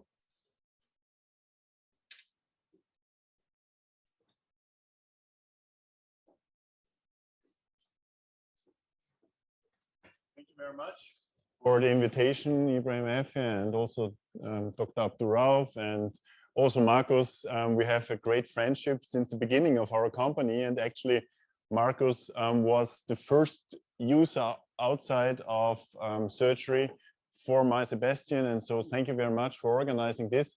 And I want to explain you MySebastian. MySebastian is more than training. MySebastian is more than virtual reality. and thank you for introducing it. It's really versatile, and this is actually what we want. We want that you can use My Sebastian for sharing expertise, and you means you as the expert surgeons, you as the beginners, even you as the students. It's really democratic, and this is the idea that everybody has his or her account and can share. And then you can analyze and organize the knowledge, and you can see who is the expert, who is intermediate, who is the beginner. And this is the idea of My Sebastian, and I will show you in a minute how it works. Actually, less than a minute, I show you now how it works, because we don't use PowerPoint anymore. We use My Sebastian to share expertise, and also share you my expertise out of My Sebastian. You can follow this also on My Sebastian. You can take your smartphones, you go on mysebastian.com, and then you can have it directly in My Sebastian. There will be easier ways to access My Sebastian here on the site, because we have QR codes prepared, so it's very easy for you. But if you're online, you go to mysebastian.com and you can access to My Sebastian and follow all what I explain you right now. So we use My Sebastian. My Sebastian is for sharing expertise, and you have very easy structure to show your expertise. And why do we have this, and why is it so easy? Because I'm working in the OR since 20 years. I'm not a surgeon, I'm a biomedical engineer, but I was in the OR really, really often. And if I'm not in the OR anymore, and if I have my last visit to the OR is longer ago, then I feel really uncomfortable. And then I have to go to the OR again and see how surgeons work. And then I see how they have the daily, how the daily work is going on. And then I see it's not so easy to share expertise, because they have to care about other things, and they have to care about technology, they have to care about robotics, they have to care about the patient. This is the main thing. And then they have to care about training and clinical studies. And what we want to do is we want to make it easier, the training and the clinical studies, and directly out of the OR. Not to deal with other technology, not to care about it after the daily work, but directly from the OR, share the material for the students and share it also for clinical studies. And this is why we focus on the clinical side. And so a little bit about my history or my own experience. I started also with surgical robotics 20 years ago, and I was introducing, I think, the first or second generation of surgical robotics, and we did a lot of research. I'm a researcher actually, but a researcher who want to be in the OR and help the surgeons. And yeah, next. And then I set up my own group, and Ibrahim Efe already explained it. I was then setting up my own group, and I had a professorship, or I have a professorship for simulation and human factors in operative medicine, really dedicated to man-machine interaction in surgery. Next one, please. And this is where I want to work for. I want that the surgeon can focus on the patient and everything around, also sharing their knowledge with beginners is not in the focus. It can work as easy as the touch of a finger, yeah? Directly from the OR. And this is where we want to go for. And then we had to solve some problems on the way to it. The first problem is, how can training work without a patient? And this is where I'm really happy that Federico catch this up, or actually we catch it up at the same time. And now we have really focused companies on this topic, and so we can go for the next level of training, or for the next level of sharing this. And so we solved some problems in simulation. We also solved some problems in organizing courses. This is the next slide. So it is not only about simulation, it's also about how to do the steps of training. How do you begin with the textbook? How do you begin with the training in the internet? How do you begin with the training in simulation, next step, specimen training, next step, OR training. And how can we organize that? When I was the first time in a cadaver training, I really couldn't believe it. It was much fun maybe and a lot of inspiration, but it was not organized systematically. Yeah, it was inspiring to surgeons, yes, but it was not organized. And then we started to organize it, to measure it, to make also to find systematic ways of measuring the steps of surgical training of an upcoming surgeon. Yeah. So how did we solve it? How did we solve all the steps? First step is, next please. First step is, you have seen a lot of this, yeah, setting up good lifelike simulators. In this case, it was for spine surgery. You have seen it today for the brain surgery, but it was, yeah, the same steps as also already was explained. Next step was using that for human factor studies. My passion is actually to improve man-machine interaction, and we wanted to analyze not only robotics but also navigation systems, navigated control systems, mechatronic systems, and for this we could use the simulators. And it was the first time where we could also measure psychological issues like trust into a technology, like situation awareness, like workload. This was not possible before to analyze this in surgery. Yeah, in aviation, this is done since 20, 30 years, but in surgery, it was the first time when we introduced this type of simulators.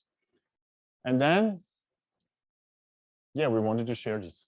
We didn't want only to make this in Leipzig. At that time, I was in Leipzig.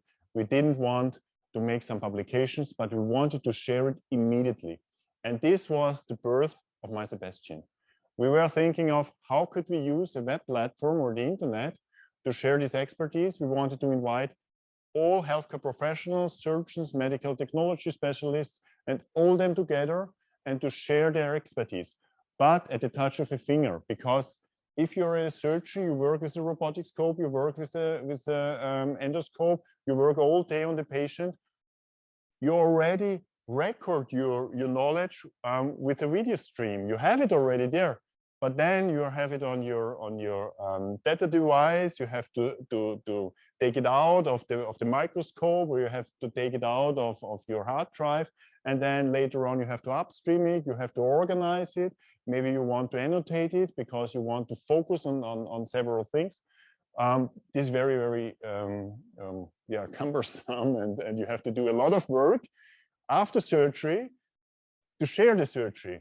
But what is if you could make your surgery and already organize your training later, you organize your study later? You need templates because you work mainly, your surgery works similar every day. Of course, there's a certain situation, you have special steps, but the main steps are the same. And if you have a template, and if you could organize your template yourself, and you could put your video stream into your template and at the touch of a finger share it in the My Sebastian platform, that would be nice. And at that time, there was no My Sebastian platform. At that time, we didn't know how it works, but then we were thinking about it, and we used some computer science technology. This is the technology of ontology. And yeah, I don't want to bother you with this type of technology now, but we used ontologies, and now we have these ontologies in the background of My Sebastian.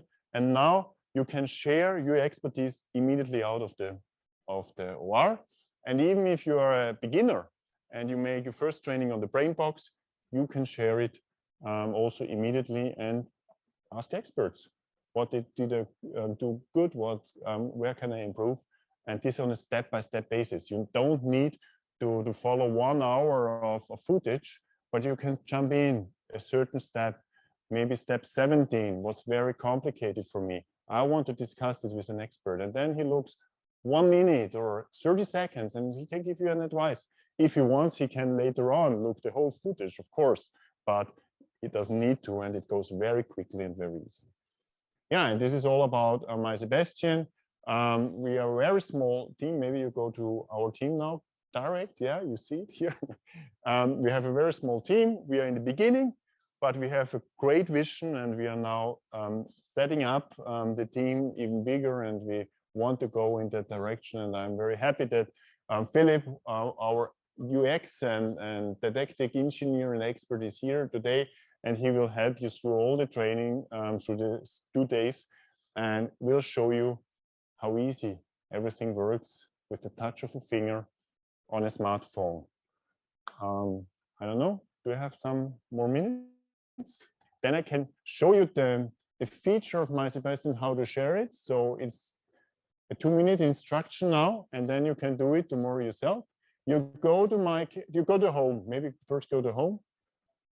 You have your workflows there, you have your templates there, you can choose from the templates of expert, you can organize it, you can adapt it, and you can share your expertise with others, and you don't need to start from the scratch. So you can use the template of Dr. Abdulrauf or of Dr. Freischlag or of others, and you can use the template and adapt it.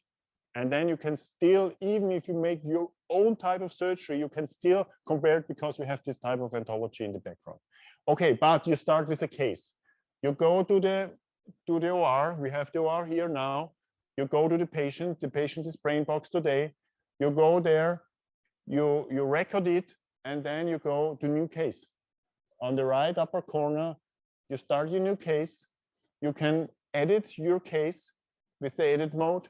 You can fill in on the right side, you can fill in some data. It's a 55-year-old patient, male, has this and that. Of course, not the patient data, it's all anonymized. You fill it in, you go to upload new video. You choose your favorite, template workflow, no. You choose maybe spine surgery. Now, we don't have the brain surgery prepared yet. And then you have all the steps there already.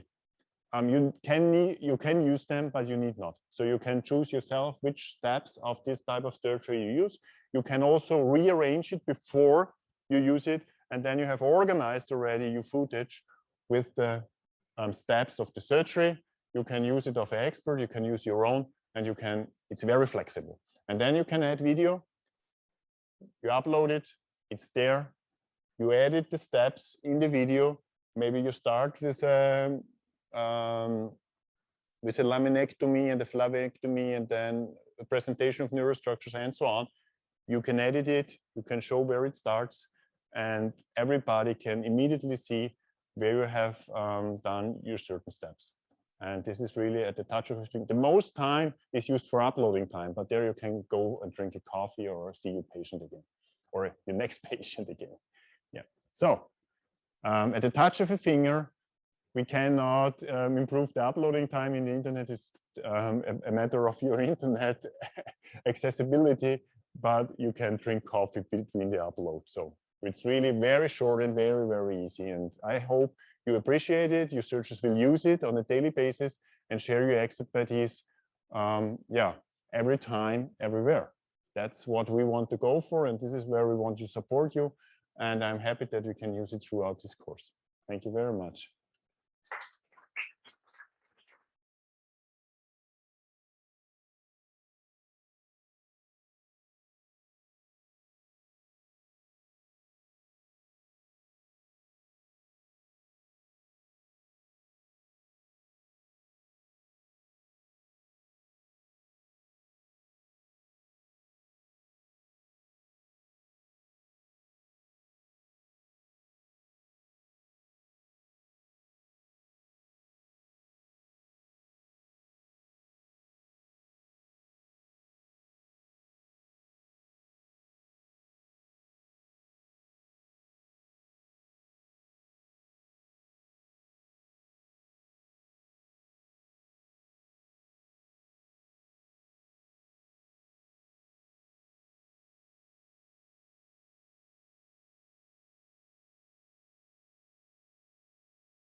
Now, we saw a lot of questions coming in from our remote audience asking, what is the program really about? How does the bachelor's program really work? How can I get more information?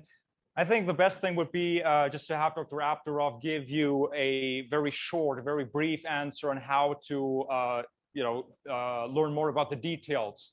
And after that, we will then revisit the clinical case that Dr. Abdulrauf had showed us in the very beginning. And we will welcome Associate Professor Christian Freischlag from the University of Innsbruck and Federico Nicolosi back on the panel, where we will have some hands-on demonstrations and some expert discussions. So I hand the word over to Dr. Abdulrauf. Thank you, Brahim. For the people who are watching us around the world, there are a few questions about the AUN and the programs we have, and we'll take just a few minutes to answer those. So essentially, we have 3 degrees. We have a bachelor degree in neurosurgery for medical students, and we have a master's degree in neurosurgery for residents in training in neurosurgery. And we have a PhD or a doctorate degree in neurosurgery for neurosurgeons in practice. Each of the 3 degrees are designed to produce what we talked about, the neurosurgeon scientist. So research is a requirement for each 3 within the AUN. A research center in the AUN will match the students, the residents, or the neurosurgeons with the right project and the right team that will work with them. We will provide the teams for the research projects. And then a number of students working on one project, they could be working in different places around the world.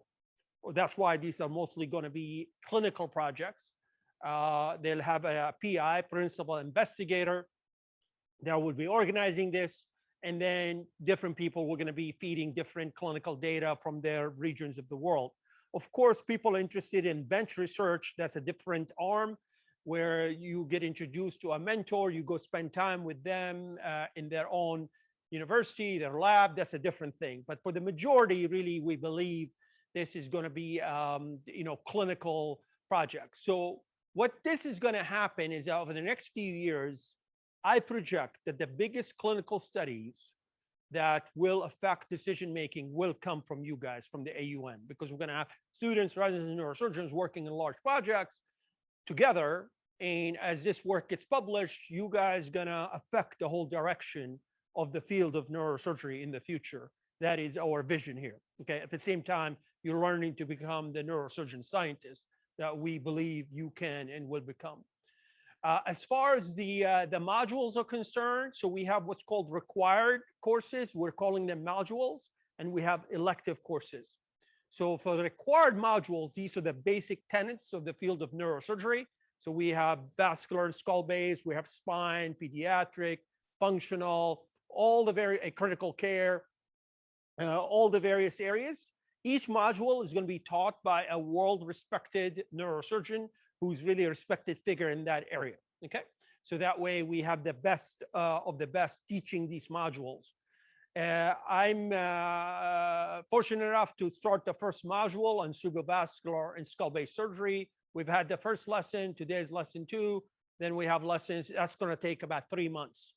We do not want all modules at the same time because this has to be like a class. You enter the AUN, you do one class with your colleagues around the world together, then you enter another class. We don't want to confuse you. You're learning about vascular and suddenly you're doing something about pediatric. And we just want to keep this simple. And plus, those who are students, you're very busy in medical school. We cannot be asking you more than like an hour a week. And that's why we want to keep it sequential versus in parallel. Residents, you're very busy. That's why we want to keep it that way. So that's how that system works. The electives are going to be specialized fun areas in neurosurgery that you could pick from. Bottom line is, for a bachelor degree in the United States, you need 120 credit hours or credit points. Of course, that takes 4 years, for people to do in college. But the only way this is formatted is that for you to transfer credit from for the bachelor degree from your medical school into the AUN, we will allow maximum of 90 credit points to be transferred. Most students will be able to have those 90 credit points by third or fourth year, so it's not a problem. So the requirement is you have to have 30 credit points in the AUN for you to be able to get a degree. So these modules plus the electives will form those 30 credit points that you're going to be required to have. The minimum amount of time, it'll be 2 years. I think just projecting and how sequentially the courses are going to go, it'll take you 2 years to get the degree. But for junior students in first or second year, there is no rush. You could do this over 3-4 years.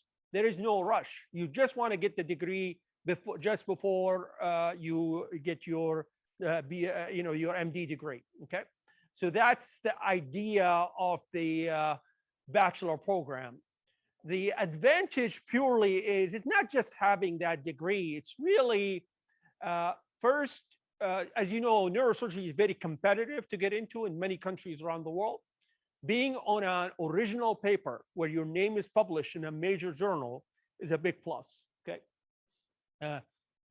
that's besides the fact we're teaching you how to do research and and secondly, you're going to meet mentors in this program, top leaders of neurosurgery.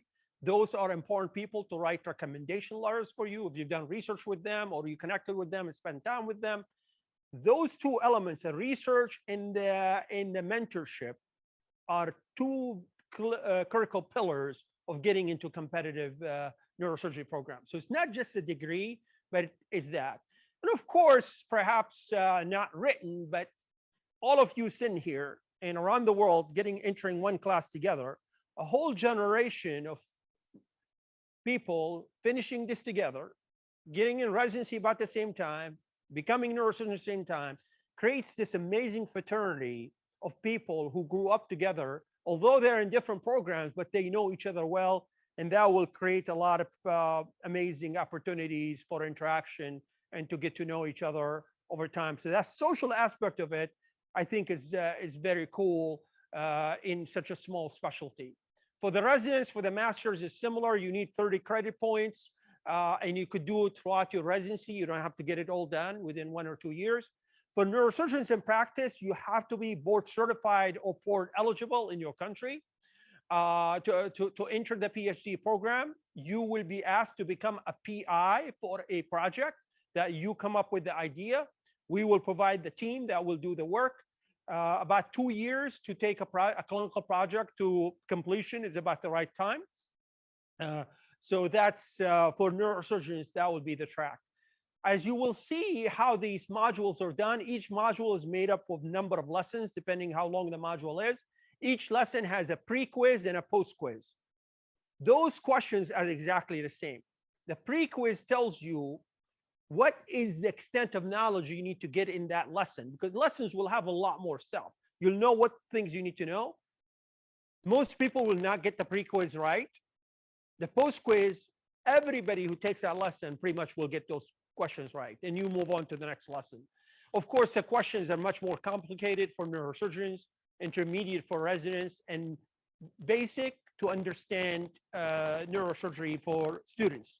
But our promise is for students, medical students who finish this and go into neurosurgery residency, they are going to be far superior and more prepared than any resident ever entered neurosurgery in history of neurosurgery. We're going to transform these people at a level that's never been seen before. So that's our idea in what we want to produce with you guys in this journey. So without further ado, I think we explained that. We're going to proceed with what we started. We started about this unfortunate gentleman, 55 years old, right-handed, has a little bit of hypertension, on medication for hypertension, doesn't have any much other medical history. He has a wife, he has 2 kids, suffered from what we call a grade 1 subarachnoid hemorrhage, a rupture of an aneurysm, severe headache, nausea, vomiting, went to the local hospital. They tried the endovascular treatment, which should be the first-line treatment for basilar apex aneurysms, okay? It failed because the neck was very wide, and we could not do stenting because he could not be anticoagulated. So the neurosurgeon called me up and said, listen, really, this needs to be clipped. He's a good grade. So now we have this patient. And now we're going to discuss this. I have, luckily, 2 experts with me, Christian and Federico, and I'm going to be interacting with them as we're thinking through this, thinking about the anatomy, thinking about the biggest thing is, you know, in neurosurgery, perhaps in other specialties, there are a lot of things that can get you in trouble. It is really landmines when you're doing surgeries of this type, okay? The whole idea as a surgeon, for you, you don't want to be surprised. So you don't want to walk into surgery, something happens, like, God, I have never thought about this. Well, that's a problem. You should think about everything that potentially can go wrong. Not only that, but think about how you would handle it if it happens. You are prepared then. If everything is a shock to you, everything that happens, there's something wrong, okay? Because bad things happen to every surgeon, all right? It's not the bad thing happened. What I judge the person is how they handle it. It's not the fact something bad happened or an aneurysm ruptured. What can happen? But what I judge, once it happens, how are you going to handle this? Are you going to freak out? Are you going to start yelling, screaming, throwing a chair against a wall? I've seen all that, actually. I've seen that actually happen right in front of me. So, no, you're not going to do that because you're a confident surgeon. You're going to be calm and cool. You have an amazing team that you have trained who are working with you. You're going to handle that in a calm, just like a pilot, how they handle bad situations. They don't yell and scream, right? They handle the situation at hand. So we're going to think of potential problems that could occur. So let's first discuss again our target. I have from Upsurgeon, I have Marco with me here, who's going to help me with the technology aspect of this. All right, so let's look at this here. So we have, if we're looking from above, imagine we're looking above. I just want to show you our target point here, okay? So this circle right here is where the aneurysm is, right in the center of the head. I mean, it couldn't be any more in center. Okay, so let's look at that. So essentially, we have our, so we have our right carotid artery, left carotid artery, okay? So now we're going to look from above for a second. Let me show you some of the issues that are of importance to me here. So this is our aneurysm here, okay? That's on the top of the basilar artery, okay? This is our friend, the carotid artery, okay? This is that supraclinodal segment that I've been talking about. The carotid artery will ultimately divide into the anterior cerebral artery and the middle cerebral artery here, okay?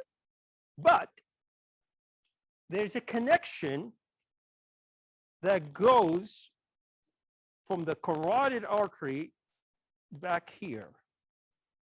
This is forming the concept of the circle of Willis. The basilar artery ends into the 2 posterior cerebral arteries, okay? So this artery, this blue little artery right here is a posterior communicating artery, which will happen also on the other side here. So forming, this becomes a circle of Willis, all right? Now, why I keep fixating on the posterior communicating artery? Because the approach we're going to take to get to this aneurysm is going to be through the sylvian fissure, we call transsylvian. First thing we're going to see is this area right here. The posterior communicating artery, one, is going to lead us back to that area, but secondly, in this kind of cases, as you will see in a minute, it's a problem. It's right in your way. You cannot sometimes really get your angle right to get to the aneurysm. That is our first landmine, a big one, is to, once we get there, are we going to have a problem to expose the neck of this aneurysm and put a clip on it? Okay. So that's going to be the situation that we're going to be looking at.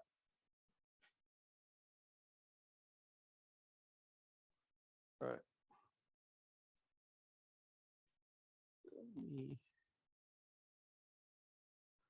Marker. Yeah, I want to show this. Okay. So I want you to look at this. This is from above, okay, what I just showed you. And as I zoom in here, you see, that's the top of the basilar, okay? And then, as you will see here on the right side, how do I annotate on this? Okay. So,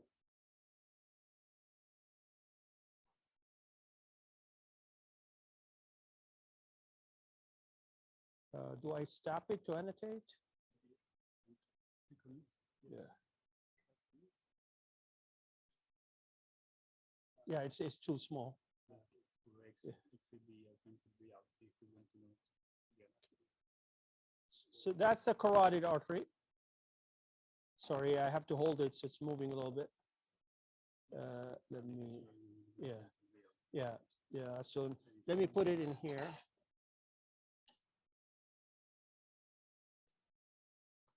Okay. Oh, nice. Okay, so we're looking from above. So this is our friend, the carotid artery going through the skull base. This is a portion of the carotid. Those of you hopefully who watched lesson 1, we discussed about that. Now, this is the middle cerebral artery, anterior cerebral artery, okay? Here is the basilar artery. Posterior cerebral, posterior cerebral.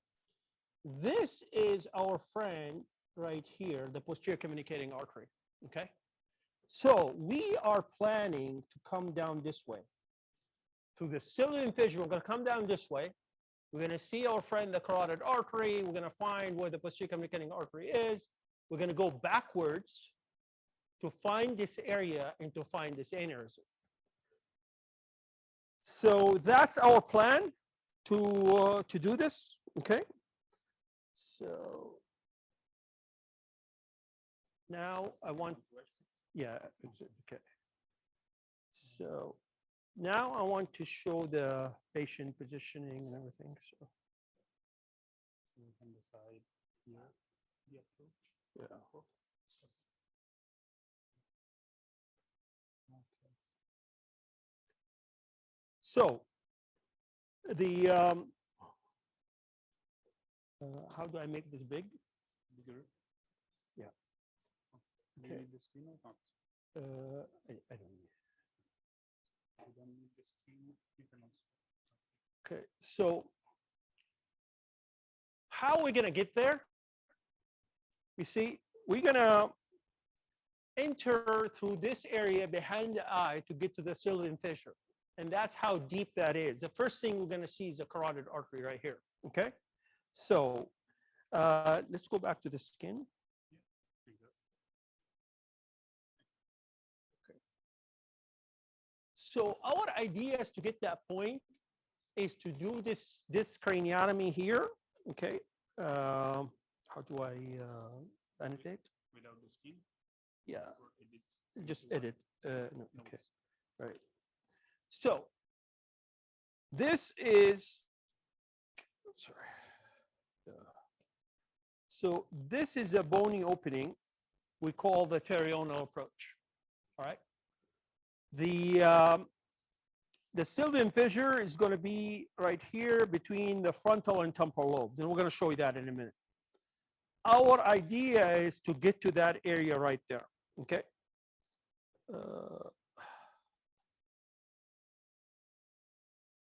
So if you look from, if I change the angle a little bit, show you what we're trying to do here, why we're trying to go in this position is this right here. You see, here is the carotid artery, anterior cerebral, middle cerebral, sitting in the Sylvian fissure, right? Now,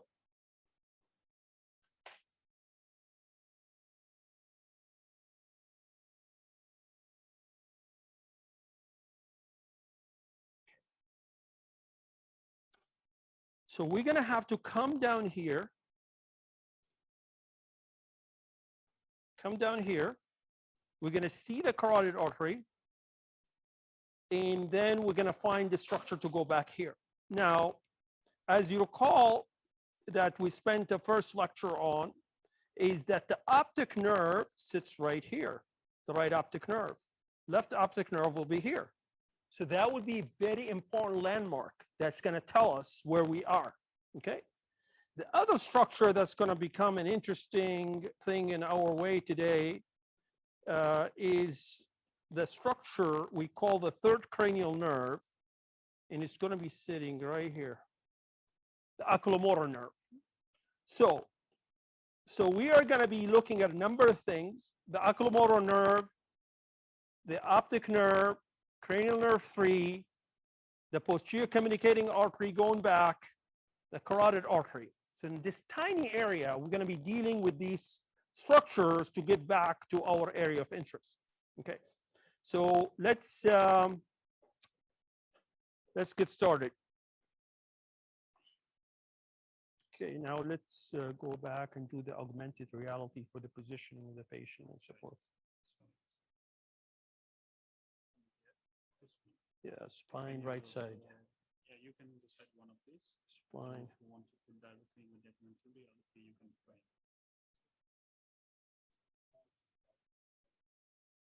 Yeah, sorry, on the floor. So if you have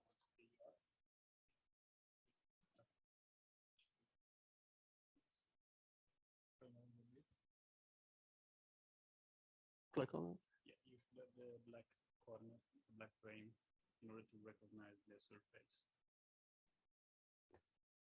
All right. Now, imagine we are in the operating room, okay? And we are now planning to do this surgery to get to the area we're going into. I want to ask Federico and Christian about how they like to position the patient, how like to position the head for the optimal transsylvian approach, carotid cistern, intrapeduncular cistern. Are there some tricks, things that you believe in? Christian. Actually, for going way behind the carotid, I like to have a very little tilt of the head. For like, if you want to go anterior, you have a larger tilt, like 45 or even more degrees out of the middle. For those, I would like to have like a 30-degree out of the neutral position. And I'd like to recline the head a lot, so the gravity takes away the brain from my field. Okay, so that I also like that, about 30 degrees turn, as you see the head. And then I want to bend the head a little bit, have it tilted on the other side.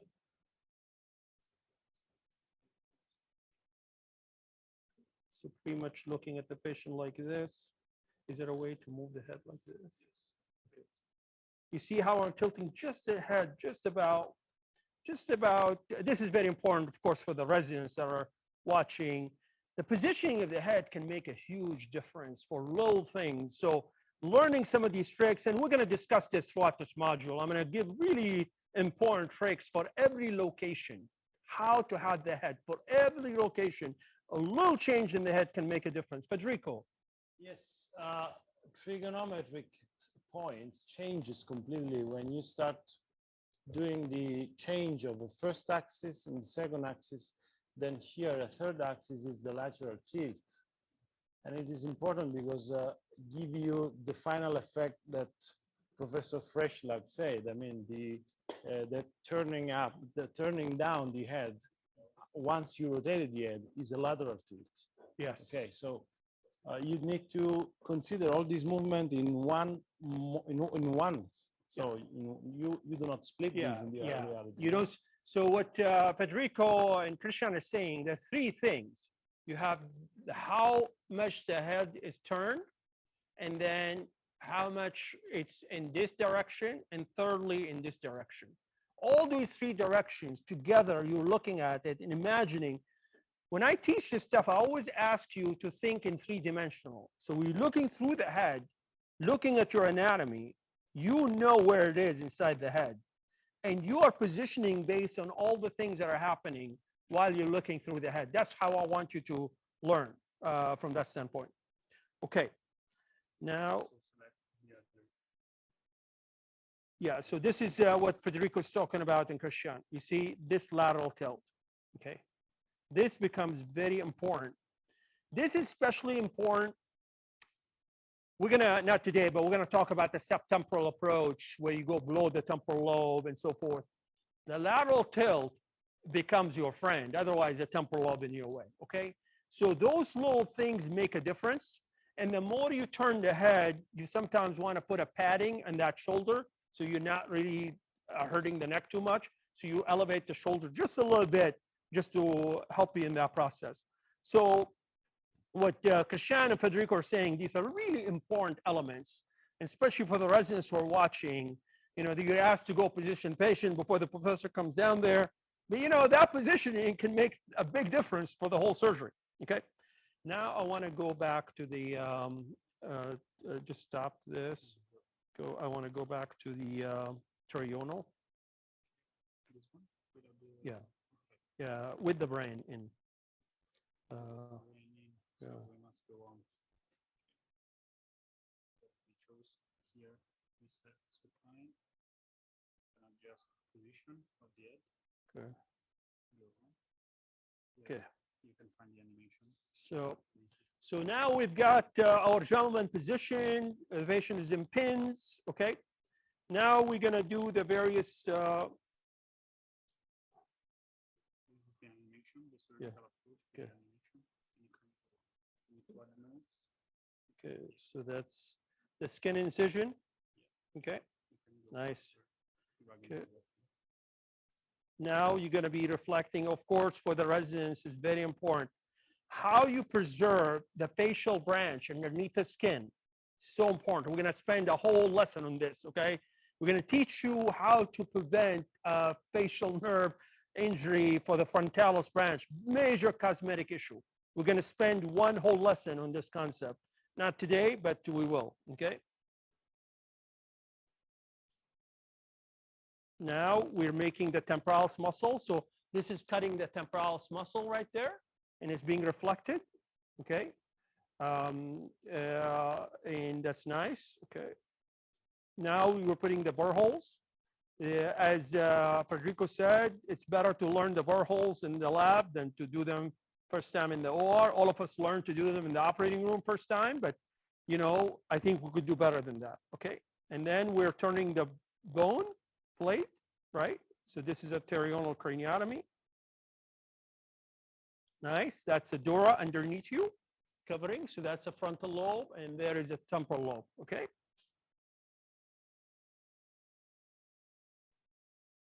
Cleaning the edges. Of course, we clean this part of the bone here, that is the terion. Putting, these are sutures put in to attack the dura. The residents know very well. Okay. Now, I want to, okay. Yeah, I want to go to the, just the regular Tereonal, yeah. Yeah, exit this module. Yeah. Tereonal. Okay, that's fine. Yeah, I want to do. So this is, so as surgeons, we look at these upside down always. So this is one of the key things in the lessons I'm always, it's not the anatomy you learn in medical school. You got to switch your head around, and that's a key thing I keep stressing quite a bit. Okay, so where are we now? How far have we come? Okay, let's see. So we did our Tereonal craniotomy, just you saw, beautifully done, but by the nice people at Upsurgeon with all the technique. And we opened the dura, whatever. Now the dura is exposed, okay? So that's our frontal lobe, that's our temporal lobe, okay? So the magic highway that's gonna get us where we want to, that carotid artery, is the sylvian fissure right here, okay? This splitting the sylvian fissure is the most important thing that you learn as a resident.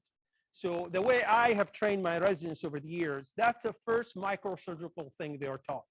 So essentially, I'm in, you know, my whole career has been in vascular and skull base, so I'm using sylvian fissure all the time. But this is a time when residents learn how to really do through microsurgery, all right? So splitting the sylvian fissure is an art, and you have to get really good at it. Okay, so we're going to open the sylvian fissure between frontal and temporal lobes to get down to that area that we just talked about. Okay. So remember, just three-dimensionally, remember what we're trying to do here. Remember what I just said a minute ago. And let's repeat that. I said the carotid artery is going to be over there, okay?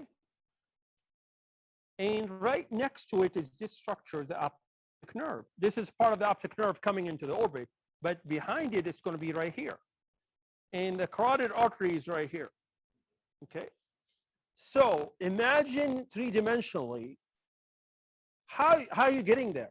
So you are going to essentially enter the sylvian fissure this way, but you're going in this direction, okay? So you cannot be going in straight. I mean, that's not going to take you anywhere. And remember, you have to make that U-turn, essentially end up in this area. This is what I tell you, think three-dimensionally. Remember, that is where we're going, and I'm going to demonstrate that right here in a minute, okay? You're really changing your angle as you're splitting the sylvian fissure to look more anteriorly to get to that area, all right? So that's the three-dimensional view that you want to develop for yourself in this model, okay? Marco? Now I want to go to where you can mobilize the sylvian fissure. So, yeah. Okay. So go on to the microsurgical Yeah. exploration. Yeah. Okay. So let's select one target, for example. Okay. Fine. Automatically adjusted. This is the surgical approach. Right.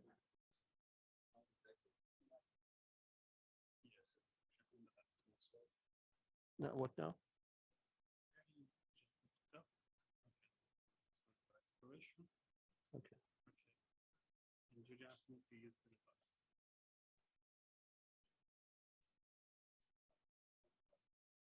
device. Okay. Okay. How do I switch the? Okay. Okay. Cool. All right. That's a sylvian fissure we're going to go into. We're going to look. You see how I told you? You go into the sylvian fissure and you start going anteriorly, anteriorly, anteriorly, anteriorly. We got to go all the way down that direction. If we keep going this way, we're not going anywhere. We're going to the thalamus, okay? If we go this way anteriorly, now we are talking, okay?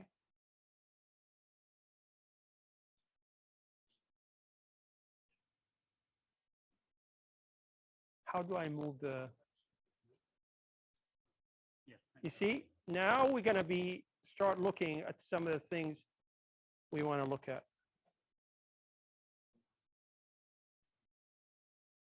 You see what's happening now? That's our friend, the optic nerve.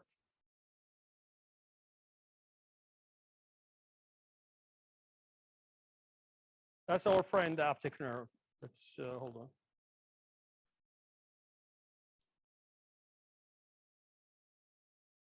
Optic nerve. What's going to be right next to it? Our friend, the carotid artery right here. Okay? What's going to happen next as we follow it? The carotid artery ultimately is going to divide in the anterior cerebral artery and the middle cerebral artery. The posterior communicating artery is going to be coming off deeper in here, somewhat like this, going like that's what we're going to follow. Okay? It's going to go back. The basilar apex is going to be deep right here.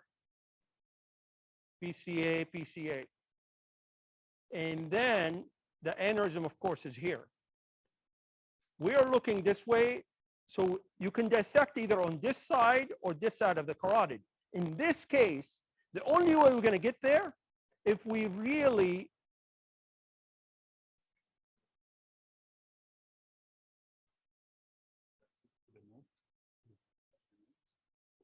You need to move it, correct? yeah, I need to move, yeah. So let's see this one.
June.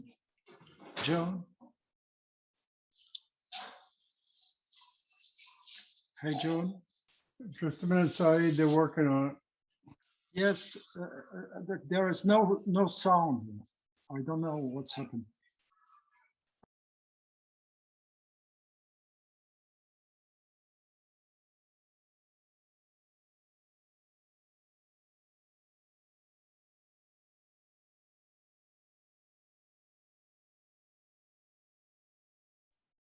Okay, they're working on the sound. Okay.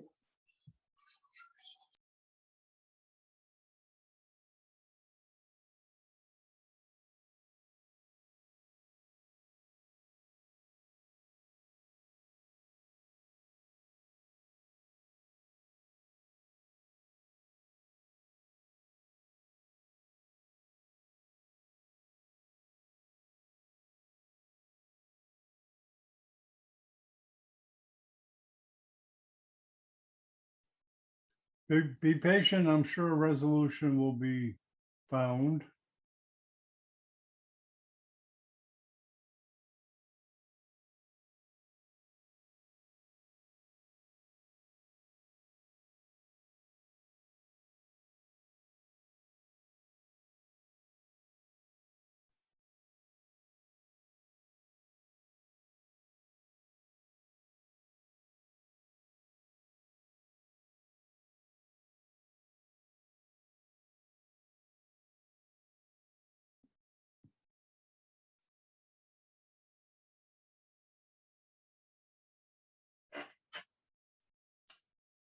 Yeah, there's not even YouTube sound.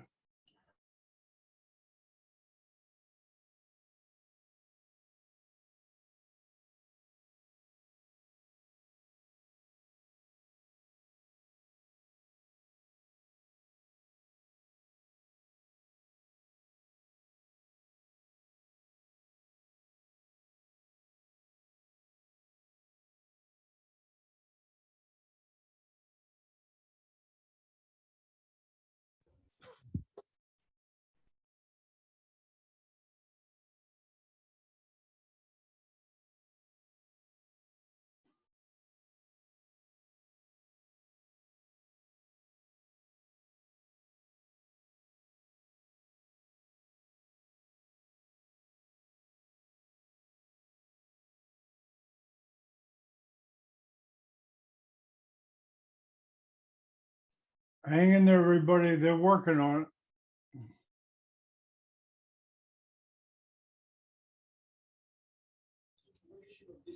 The aneurysm is not visible because you will see what's happening here.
Okay, I think they're doing the old-fashioned reboot. No sound.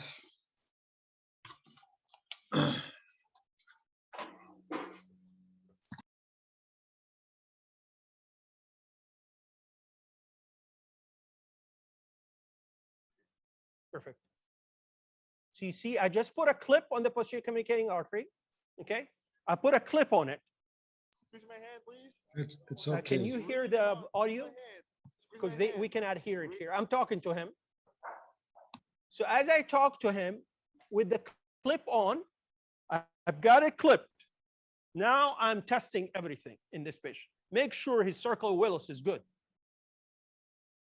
Only way in the world you can know that answer is by doing it this way awake. Otherwise, you are taking, it's a gamble. It's a flip of a coin. Okay.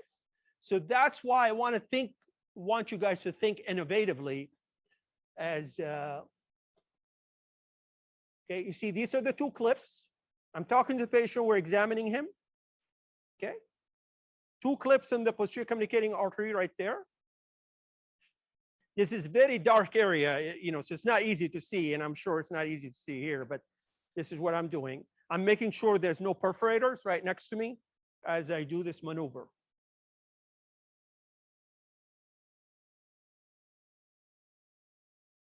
Two clips right next to each other on the posterior communicating artery. See, I'm cutting the posterior communicating artery right there, okay? You see, I don't use retractors. It's just creating the pathway, all right? Now I have all the space in the world.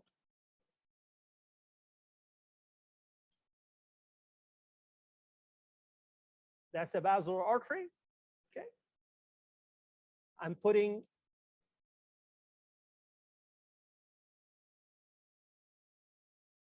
just checking if the patient is okay with the temporary occlusion of the carotid as I'm talking to him. I'm holding the clip applier.